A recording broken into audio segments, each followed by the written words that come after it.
Section 15 guardian and ward act 1890 1890 guardian and ward act का section 15 क्या कहता है जी। Section 15 appointment and declaration of several guardians if the law to which the minor is subject admits of his having two or more joint guardians of his person or property or both. The court may, if it thinks fit, appoint or declare them.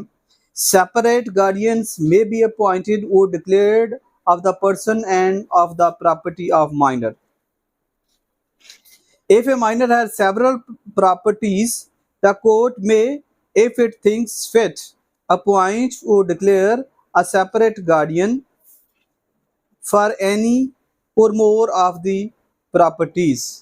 अब यहाँ थोड़ी सी आपको हैरानगी हुई होगी कि क्या एक ही minor के, एक ही माइनर बोलूंगा या वार्ड बोलूंगा, एक ही वार्ड के ज्यादा गार्डियन हो सकते हैं। माइनर मेरा लफ्ज करेक्ट नहीं होगा, एक वार्ड के। जब वो गार्डियनशिप में आ जाता है तो हम उसे वार्ड कहेंगे। जैसे हमने कहा था कि हर बच्चा जो है under the age of 18 is minor, 18 साल से कम। तो कौन सा एक्ट था? 1875 का मेजॉरिटी एक्ट 1875 सेक्शन 3। तो वो कहता है कि जो 18 साल से नीचे है वो माइनर है, लेकिन हर माइनर जो है वो क्या वार्ड नहीं हो सकता, बिकॉज वार्ड वही होता है जिसका गार्डियन अपॉइंट हो जाता है।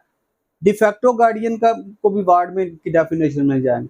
जिसका कोर्ट गार्डियन मुकर्रर कर देती है वो वार्ड में चला जाता है, हम उसे लफ्ज बोलेंगे वार्ड, नॉट माइनर। अब एक वार्ड का आपने देखा कि वार्ड की प्रॉपर्टी का गार्डियन हो सकता है, पर्सन का हो सकता है, जात का हो सकता है, प्रॉपर्टी एंड पर्सन दोनों का हो सकता है। सेवरल हमारे पास केसेस आते रहे और आ रहे हैं, ये तो आपने देखा। लेकिन कभी ये भी कम प्रपोजिशन है कि कोर्ट पर्सन के लिए गार्डियन और पॉइंट करे, प्रॉपर्टी के लिए का और गार्डियन पॉइंट करे। वार्ड की प्रॉपर्टी के लिए गार्डियन और हो सकता है और पर्सन के लिए, क्योंकि पर्सन, चूंकि देखिए डिफरेंस क्या है, क्यों ऐसा है। पर्सन के लिए हो सकता है किसी ने उसकी वेल बीइंग करनी है, जस्ट उसकी पार्टिकुलर चीजें देखनी है, कहीं कोई एडमिशन करवाना है, कुछ छोटे मोटे काम है वो करवाने हैं, तो वो पर्सन के लिए कोर्ट इतनी सेंसिटिव नहीं होती। जब प्रॉपर्टी का इशू आता है तो प्रॉपर्टी अक्सर औकात बेच दी जाती है। तो अगर कोई गार्डियन जो है वो प्रॉपर्टी बेच दे और वो माइनर की वेलफेयर के लिए भी वार्ड की वेलफेयर के लिए भी ना हो, तो फिर वो तो उसके लिए बहुत नुकसान है।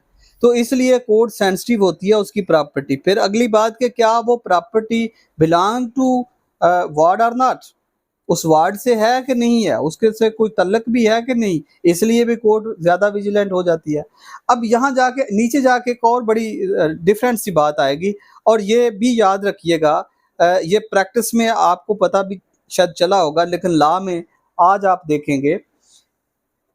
आगे फोर का सेपरेट गार्डियन में भी पॉइंटेड और declared by person and property के लिए तो अलग गार्डियन हो गए। आगे वो कहता है माइनर हैज सेवरल प्रॉपर्टीज, अब उसकी ज्यादा प्रॉपर्टी हैं। The court may, if thinks fit, appoint or declare a separate guardian for any or more of the properties.